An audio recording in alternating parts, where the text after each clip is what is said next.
날씨가 참 춥고 또 코로나가 많이 유행해서 많이 힘들고 어려운 시기입니다. 다 같이 기도하심으로 12월 16일 수요일 저녁 예배를 시작하겠습니다. 하나님 아버지, 감당할 수 없는 문제들을 또 우리가 극복할 수 없는 여러 가지 어려운 일들을 만날 때도 여전히 하나님을 바라보라 하신 그 믿음, 오늘도 우리가 하나님을 바라보며 하나님이 어떻게 우리를 인도하실 것인지를 기대하면서 하루를 살았습니다. 또한 이 저녁에 마음을 모아서 또 하나님께로 향합니다.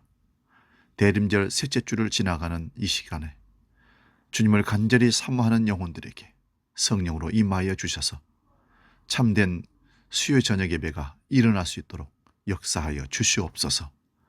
오늘도 우리가 들어야 할 말씀에 성령으로 함께 해주시고 깨닫게 해주시고 그 말씀으로 우리 삶의 긴 어려움 가운데서도 이길 수 있는 능력의 밧줄 같은 능력의 말씀으로 소망으로 역사하여 주시옵소서.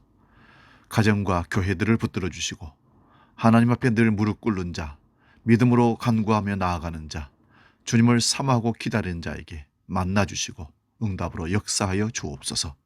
이제는 사도신경으로 신앙을 고백합니다. 나는 전능하신 아버지 하나님, 천지의 창조주를 믿습니다. 나는 그의 유일하신 아들, 우리 주 예수 그리스도를 믿습니다.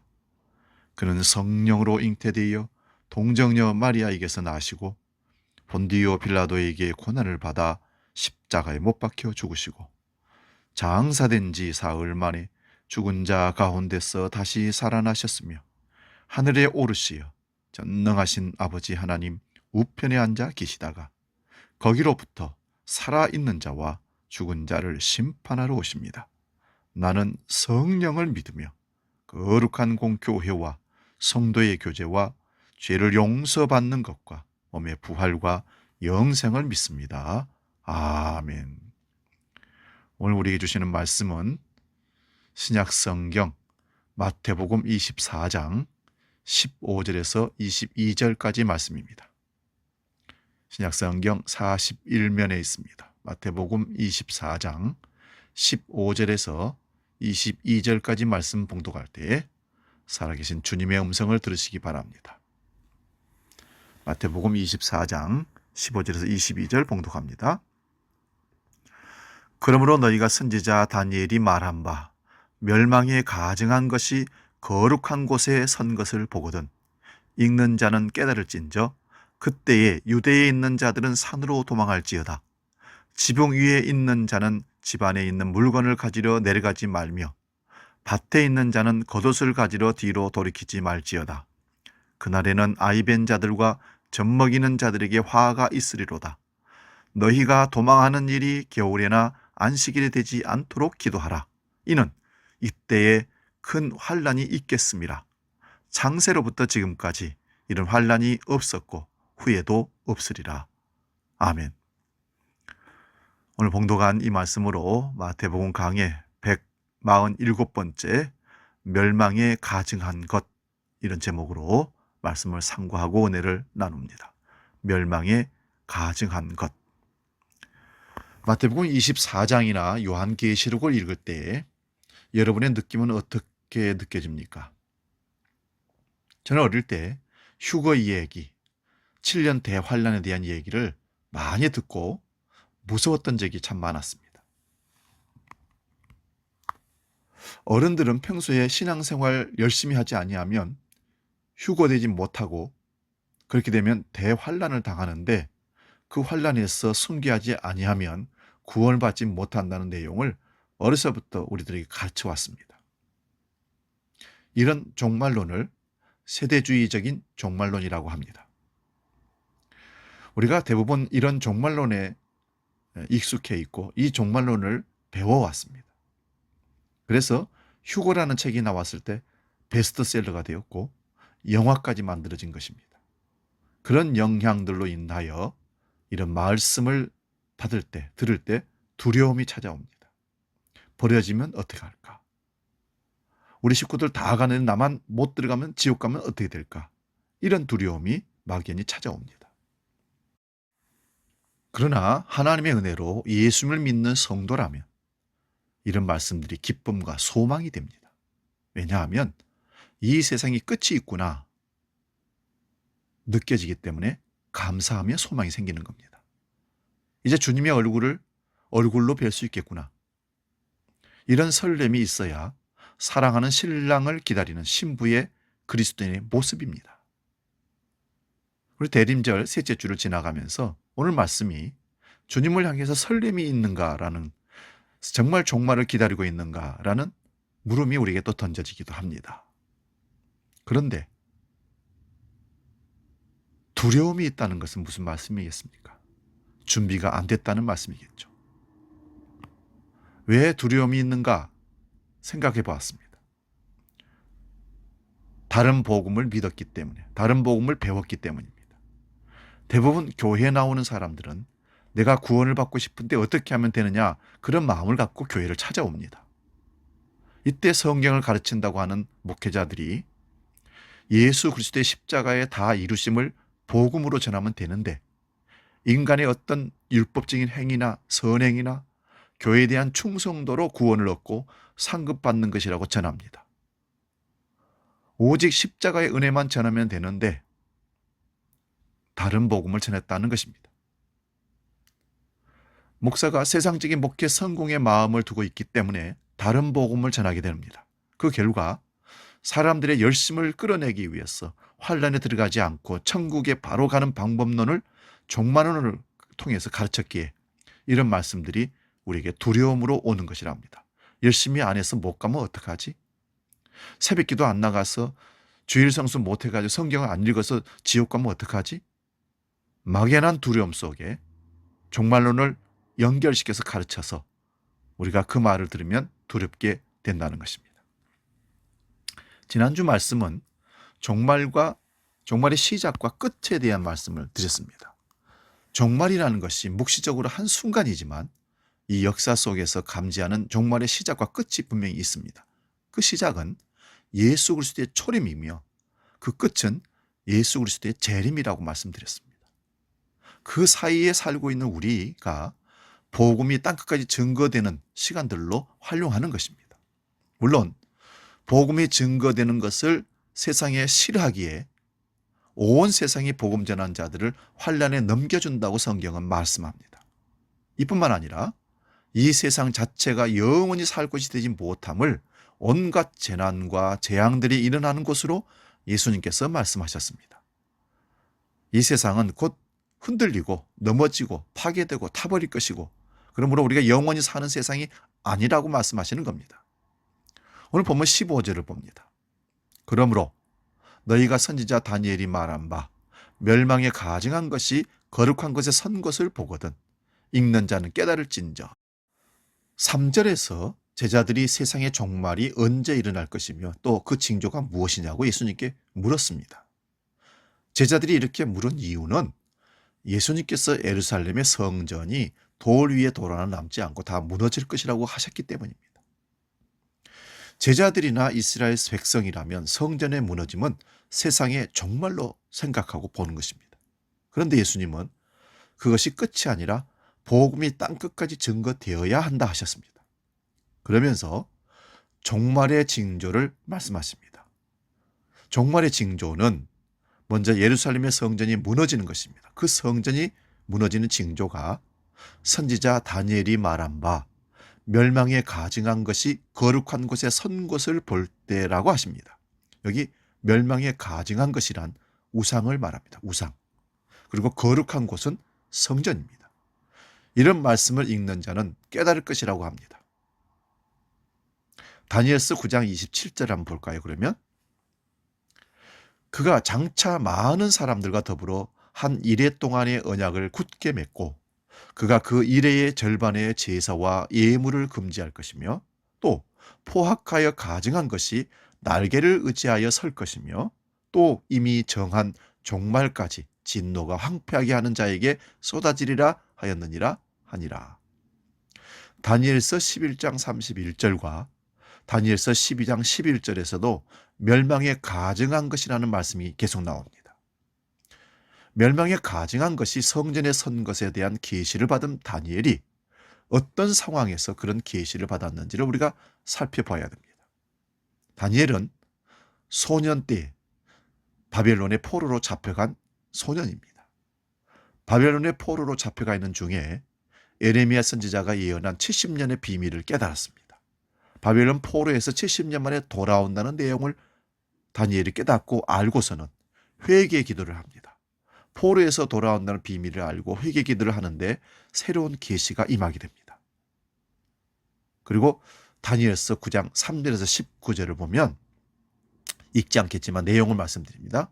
다니엘이 금식하며 베옷을 입고 재를 뒤집어 쓰고 하나님께 기도합니다. 기도의 내용은 자신들의 조상과 자신들이 여호와의 말씀을 듣지 않았다는 것입니다. 그래서 나라가 망하고 온 세상에서 수치를 당한 것은 전적으로 자기들의 잘못이라고 고백합니다. 이렇게 심판을 행한 것이 하나님의 공의라고 합니다. 그러나 하나님은 궁휼이 크시기에 주님 앞에 궁휼을 구하는 기도를 합니다. 자신의 공의를 따라 기도하는 것이 아니라 오직 하나님의 궁휼하심과 하나님의 이름을 위하여 사용해 달라고 합니다. 비록 자신들의 범죄로 인해서 예루살렘이 멸망하고 성전이 파괴되었지만 주의 이름으로 일컬음을 받은 주의 성과 백성이기에 주님의 이름을 위하여 곧 주님 자신을 위하여 우리에게 궁휼을 베풀어 달라고 기도합니다. 다니엘이 기도를 마치고 난 후에 가브리엘 천사가 여호와의 명령을 가지고 다니엘에게 찾아옵니다. 그리고 다니엘에게 지혜와 명철을 주시면서 네 백성과 네 거룩한 성을 위하여 이런 일에 70일에를 기한을 정하였다고 합니다. 다니엘이 예레미야 선지자가 예언한 70년의 비밀을 알고 나서 회개 기도를 하였는데 다시 70일에 대한 기한을 하나님께서 말씀하십니다. 이것은 중첩적인 것입니다. 반복됐다는 것입니다. 70일에가 차면 거룩한 곳의 멸망에 가증한 것이 세워진다는 것입니다. 이 예언이 AD 70년, 주후 70년에 이루어집니다. 로마의 장군 티투스가 예루살렘을 공격해 옵니다. 그때 당시 로마 군대 깃발을 들고 예루살렘으로 들어오고 성전에 들어옵니다. 로마 군대의 깃발은 독수리 문양이라고 합니다. 그러므로 거룩한 곳에 가증한 것이 세워지면 그것이 성전이 무너진 때인 것입니다. 이런 내용을 다니엘서 말씀 속에서 우리는 찾아낼 수 있습니다. 오늘 멸망에 가증한 것이 세워진 것을 보면 그것이 종말임을 알라는 말씀을 성경 전체를 통해서 한번 찾아보려고 합니다. 인간들이 그 날과 때를 알려고 하는 그 속셈에는요, 언제 그런 일이 날 것인가 하는 속셈에는 인간들의 이기적인 구원 욕망이 들어 있습니다. 하나님을 사랑해서 그날을 기다리는 것이 아니라 내가 구원을 받지 못하면 어떻게 하느냐, 내가 휴거되지 못하면 그 환난을 어떻게 이겨내느냐 하는 이기적인 구원론과 종말론을 가지고 있습니다. 그러므로 하나님을 섬긴다는 이스라엘 백성들이 얼마나 성전 안에 우상을 가득 채웠는지를 봐야 합니다. 예레미야 7장 8절에서 11절 말씀 봅니다. 예레미야 7장 8절에서 11절 들으십시오. 보라, 너희가 무익한 거짓말을 의존하는도다. 너희가 도둑질하며 살인하며 간음하며 거짓 맹세하며 바알에게 분향하며 너희가 알지 못하는 다른 신들을 따르면서 내 이름으로 일컬음을 받는 이 집에 들어와서 내 앞에 서서 말하기를 우리가 구원을 얻었나이다 하느냐. 이는 이 모든 가증한 일을 행하려 함이로다. 내 이름으로 일컬음을 받는 이 집이 너희 눈에는 도둑의 소굴로 보이느냐? 보라, 내가 그것을 보았노라. 여호와의 말씀이니라. 성전에 예배하려고 오는 자들을 가로막아 서서 이곳이 여호와의 성전이라는 거짓말을 믿지 말라고 하면서 한 말입니다. 성전을 도적의 소굴로 만들었습니다. 탐심을 가득히 품고 성전에 와서 구원의 확신을 얻었다고 합니다. 평소에는 도둑질하고 살인하고 간음하고 거짓 맹세하고 바알에게 분향하면서 성전에 와서 제사를 드리면서 구원받았다고 합니다. 이게 무슨 뜻입니까 도대체가? 생활 속에서는 간음하고 도둑질하고 우상숭배하고 살인하고 거짓 맹세하면서 교회에 와서는 나는 주 예수 이름으로 구원받았습니다 한다는 것입니다. 이런 모습이 멸망에 가증한 것이 서 있는 상태와 같은 것입니다. 비록 형상물을 성전에 세우지 않아도 이러한 탐심이 바로 멸망에 가증한 것이 세워진 성전입니다. 이것이 멸망의 징조입니다. 그러므로 이러한 예루살렘의 성전이 바벨론을 위해 파괴된 것입니다. 이사야서 66장 1절에서 4절도 찾아봅니다. 제가 읽습니다. 여호와께서 이같이 말씀하시되 하늘은 나의 보좌요 땅은 나의 발판이니 너희가 나를 위하여 무슨 집을 지으랴? 내가 안식할 처소가 어디랴? 나 여호와가 말하노라 내 손이 이 모든 것을 지었으므로 그들이 생겼느니라. 무릇 마음이 가난하고 심령에 통회하며 내 말을 듣고 떠는 자 그 사람은 내가 돌보려니와 소를 잡아 드리는 것은 살인함과 다름이 없이 하고 어린 양으로 제사 드리는 것은 개의 목을 꺾음과 다름이 없이 하며 드리는 예물은 돼지의 피와 다름이 없이 하고 분향하는 것은 우상을 찬송함과 다름이 없이 행하는 그들은 자기의 길을 택하며 그들의 마음은 가증한 것을 기뻐한즉 나 또한 유혹을 그들에게 택하여 주며 그들이 무수하는 것을 그들에게 임하게 하리니 이는 내가 불러도 대답한 자가 없으며 내가 말하여도 그들이 듣지 않고 오직 나의 목전에서 악을 행하며 내가 기뻐하지 아니하는 것을 택하였음이라 하시니라. 성전을 짓고 성전에서 이렇게 제사하는 것이 멸망에 가증한 것을 세우는 것이라 말씀합니다. 다시 말씀드리면 마음은 다른 데가 있고 생활은 전혀 하나님과 상관없는 삶을 살면서 성전이라고 거룩한 건물을 지어놓고 거기 와서 하나님을 섬기며 나는 구원받았다, 나에게 복 주세요 한다는 것이 얼마나 가증한 것이냐 이 말입니다. 에스겔 8장 1절에서 4절도 읽습니다. 여섯째 해 여섯째 달 초닷새에 나는 집에 앉았고 유다의 장로들은 내 앞에 앉아 있는데 주 여호와의 권능이 거기에서 내게로 내리기로 내가 보니 불같은 형상이 있더라.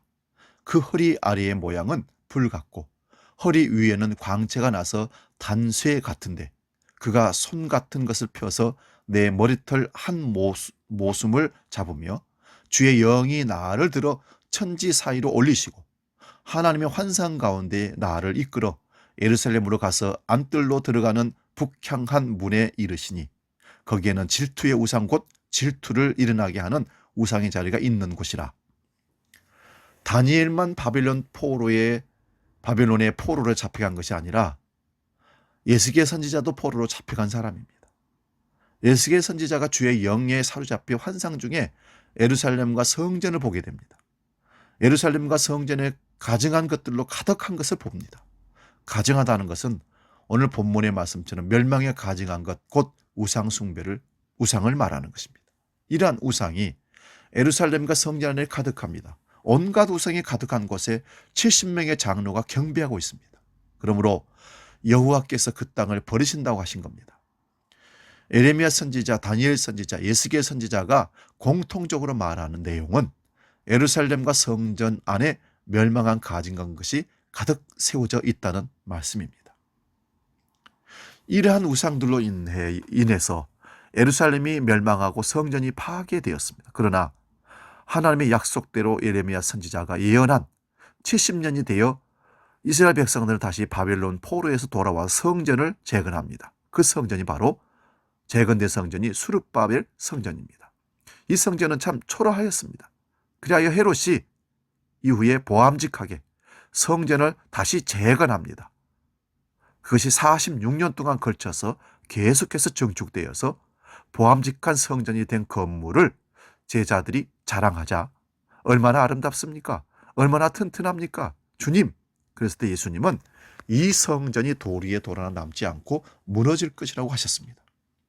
이미 성전에서 장사하는 자들을 내쫓으시면서 도적의 소굴을 만들었다고 하셨습니다. 결국 주의 전을 사모하는 그 열정이 자기를 삼키게 되는 것입니다. 가톨릭 성전이라고 하는 것들 한번 보십시오. 그리고 현대 한국에 내놓은 큰 교회들의 성전이라고 하는 교회당을 한번 보십시오. 어떤 모습인지. 과연 하나님이 얼마나 기뻐하실까? 아니면 하나님이 얼마나 싫어하실까? 스스로가 한번 생각해 볼 수 있기를 바랍니다. 오늘 본문 15절을 다시 봅니다. 다니엘이 말한 바 멸망에 가증한 것이 거룩한 것에 선 것을 보거든 그것이 종말인 줄 알라 말씀합니다. 이것이 종말의 시작입니다마는 성전의 무너짐이란 유대인들에게 세상의 종말입니다. 그러므로 성전의 멸망에 가증한 것이 선다는 것은 로마 군대의 깃발이 들어오게 되는 그때가 성전이 무너지는 때가 되는 것입니다. 그날에 어떻게 하러 갑니까? 이게 바로 16절 18절을 봅니다. 그때에 유대에 있는 자들은 산으로 도망할지어다. 지붕 위에 있는 자는 집 안에 있는 물건을 가지러 내려가지 말며 밭에 있는 자는 겉옷을 가지러 뒤로 돌이키지 말지어다. 그때, 여기서 그때란 거룩한 곳에 멸망에 가증한 것이 세워지는 때입니다. 거룩한 곳이 좁게는 성전이지만 넓게 보면 예루살렘 성읍도 거룩한 성이라고 합니다. 그러므로 로마 군대가 독수리 문양의 깃발을 들고 쳐들어오면 유대에 있는 자들은 산으로 도망가라고 합니다. 지붕 위에 있는 자들은 집 안에 있는 물건을 가지러 내려가지 말라고 합니다. 이스라엘 사람들의 집은, 그 지붕은 여러 가지 일을 할 수 있는 평평한 곳입니다. 적이 쳐들어오는 것을 보면 집안에 기중품이 있다고 그것 가지려고 내려가지 말고 바로 보는 즉시 도망가라는 것입니다.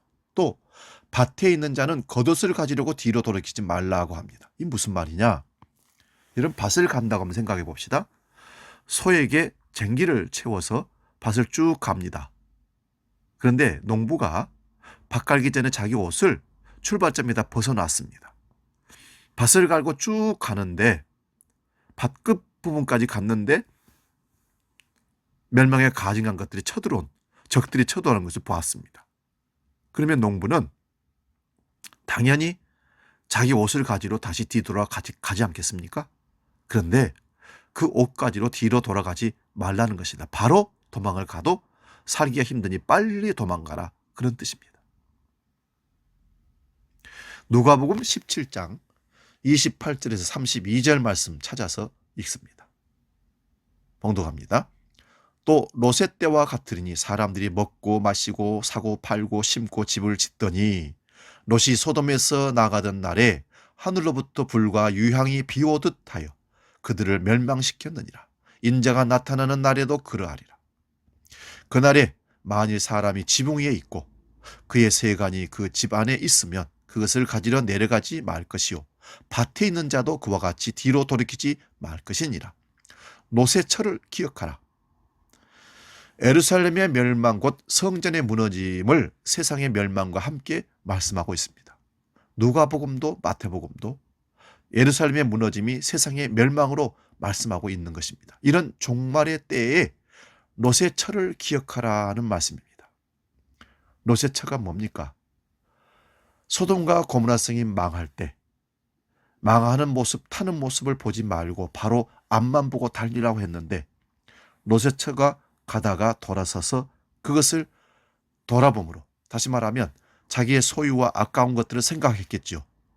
돌아봄으로 롯의 처가 소금 기둥이 되었다라는 성경의 기록이죠. 그 말은 환난의 때에는 뒤돌아보지 말고 앞만 보고 달려가라 이런 뜻입니다. 본문 19절 21절 말씀 봅니다. 오늘 본문 말씀 마태복음 24장 19절 21절 그날에는 아이벤 자들과 젖먹이는 자들에게 화가 있으리로다. 너희가 도망하는 일이 겨울에나 안식일에 되지 않도록 기도하라. 이는 그때에 큰 환난이 있겠습니다. 창세로부터 지금까지 이런 환난이 없었고 후에도 없으리라. 그날에는 아이벤 자들과 젖먹이는 자들에게 화가 있을 것이라고 합니다. 왜냐하면 이들은 아이들을 데리고 도망을 쳐야 하기 때문에 빨리 도망하지 못하기 때문입니다. 그렇다고 아이를 버리고 갈 수는 없는 겁니다. 그게 부모의 심정이죠. 그 도망하는 날이 겨울에나 안식일에 일어나지 않도록 기도하라 합니다. 이스라엘의 겨울은 우기철입니다. 비가 오는 철입니다. 비가 오면 도망가는 길이 힘듭니다. 또 안식일은 노동을 하지 말아야 한다 하는데 도망가려면 걸림돌이 됩니다. 안식일을 지켜야 하기 때문에 도망가지 않고 그 자리에서 죽을 수 있다는 것입니다. 그래서 안식일에 또 겨울에 그 멸망의 날이 오지 않도록 기도하라 했던 것입니다. 이 날이 얼마나 엄청난 환란의 날인지 창세로부터 지금까지 이런 환란이 없을 것이라고 합니다. 여기서도 예루살렘의 멸망과 함께 온 세상의 멸망도 함께 말씀하신 것입니다. 사실 로마의 티투스 장군이 로마 군대를 이끌고 AD 70년에 쳐들어왔을 때 예루살렘 성에 있는 사람들이 110만 명이 도륙을 당했습니다. 칼로. 그 작은 성에 110만 명이 죽었다면 또 9만 명이 포로로 잡혀갔다면 이건 어마어마한 살생이요, 아픔이고 고통입니다. 이런 말씀을 보면서 오늘 우리는 어떻게 살아가야 합니까? 이미 예루살렘의 멸망과 성전의 무너짐을 세상의 종말임을 자주자주 들어 말씀을 드렸습니다. 이때가 약 2000년 전입니다. 사도들이 이미 종말이 왔다고 전하고 있습니다. 사도들은 건물을 성전이라고 하지 않습니다. 성령이 임한 성도가 성전입니다. 고린도전서 3장 16절이죠. 그러면 이러한 성도들이 모인 것을 교회라고 합니다. 그러므로 교회도 건물이 아닙니다.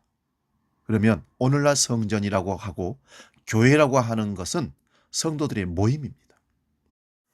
우리 장로교 교리를 가르칠 때, 특히 세리 공부를 시킬 때 유형의 교회와 무형의 교회를 얘기합니다.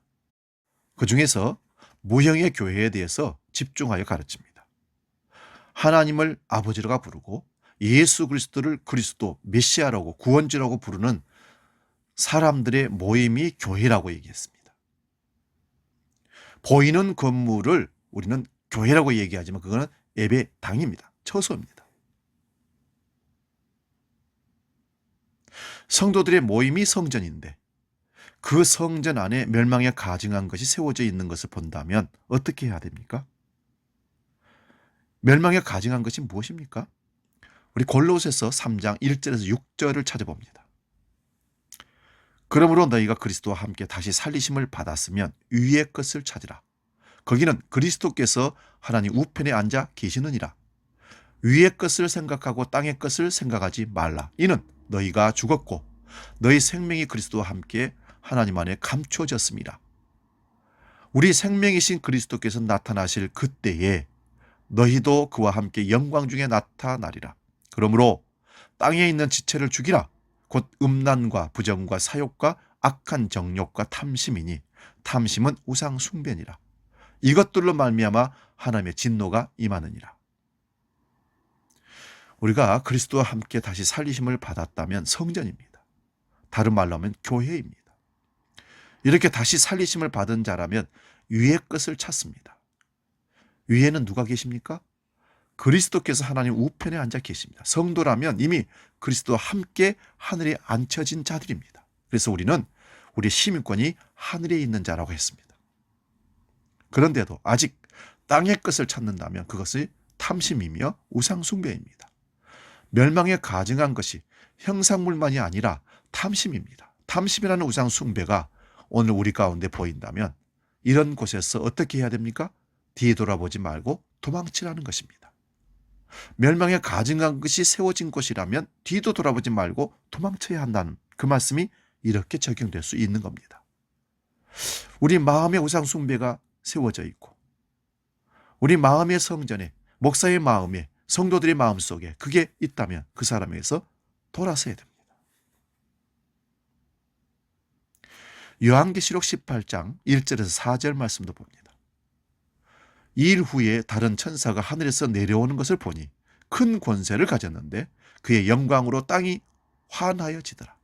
힘찬 음성으로 외쳐 이르되 무너졌도다 무너졌도다.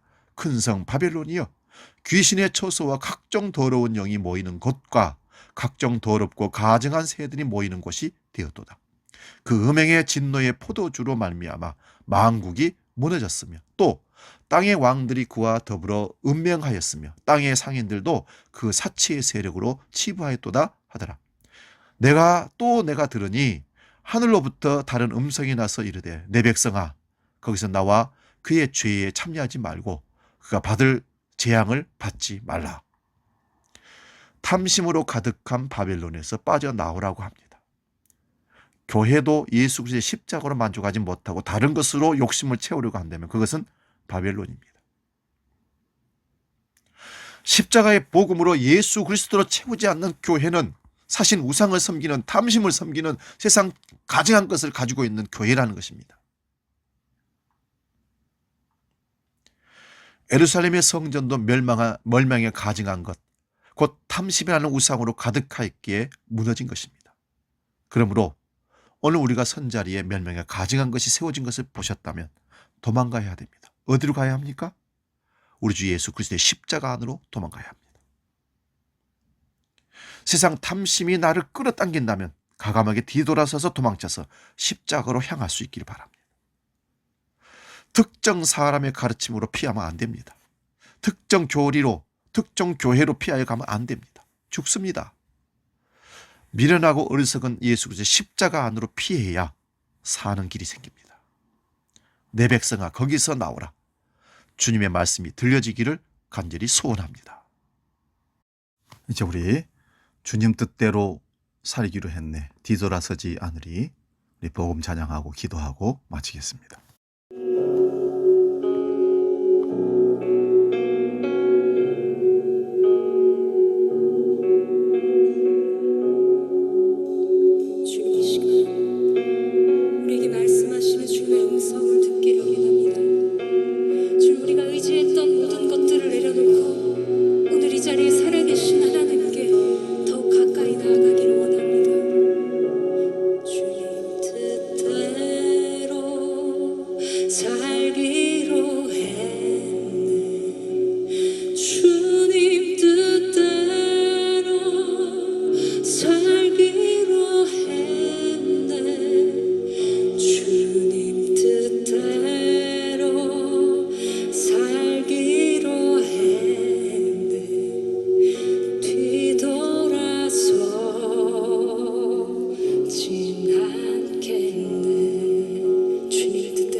다 같이 기도하겠습니다.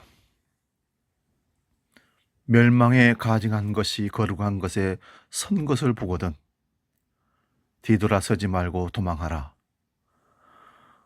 예루살렘 성은 이미 무너졌고 성전은 파괴되고 멸망이 되었습니다. 오늘 다시 이 시대를 살아가는 우리에게 주님 말씀하십니다. 멸망에 가증한 것이 거룩한 것에 선 것을 보거든 우리 마음의 성전에 세상의 탐욕과 우상 숭배가 들어오거든 십자가로 도망치라. 십자가를 바라보라. 세상을 등지고 십자가 보는 신앙으로 이 시대를 살아가는 우리 모든 그리스도인들이 주의 백성들이 되게 하여 주시옵소서. 멸망에 가증한 것들이 계속 서서 우리를 현혹하고 우리가 거기에 집착하도록 사단은 방해 공작하며 끌어가고 있습니다.